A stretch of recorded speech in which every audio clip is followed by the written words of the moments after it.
This is the video tour of 415 West 2nd.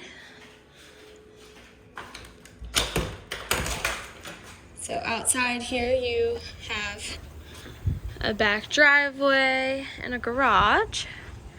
Then you have this side area there as well. You do have this cute porch area.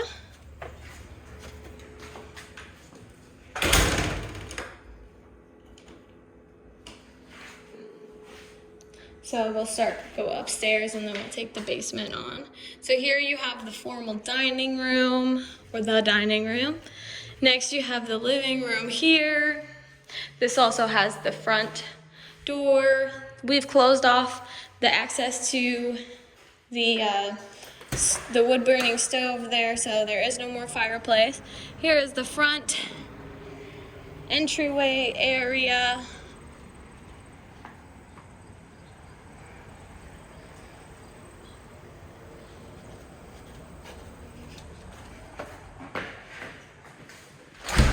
Next, we're gonna head on upstairs to the 3 bedrooms and the bathroom. So here you have bedroom number 1. This has oil-based painted hardwood floors. And then you have the closet that goes the length of the wall, so that door is just right there. Next you have the second and tiniest of the bedrooms. It's so small. I mean, it's like 5 feet by 10 or 12 feet. It's a pretty small bedroom. Very small closet. Small bedroom. Next you have the bathroom. One nuance with this house is this does have the old clawfoot tub. Ergo, your shower situation's a little different, but you could make this such an aesthetic if you wanted to. These white walls look so nice. So it's a little bit different of a bathroom, but it is very cute and it is functional. And then last you have bedroom number 3.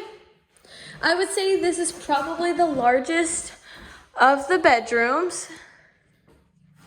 Closets wise, it's about the same.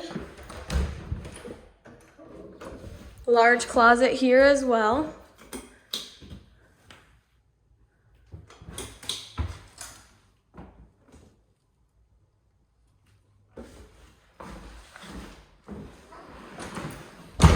And then last but not least, I'll take you downstairs to the basement. The basement is a block wall basement, nothing special. It's not living space. Basically all it is where you would have storage and your washer and dryer. It's also mainly used for maintenance purposes. I would say maintenance would be your number 1 thing for us to get to the furnace and such. So here you have that furnace like I was talking about. And then here you have the washer and dryer. You have lots of storage here. And that's the house.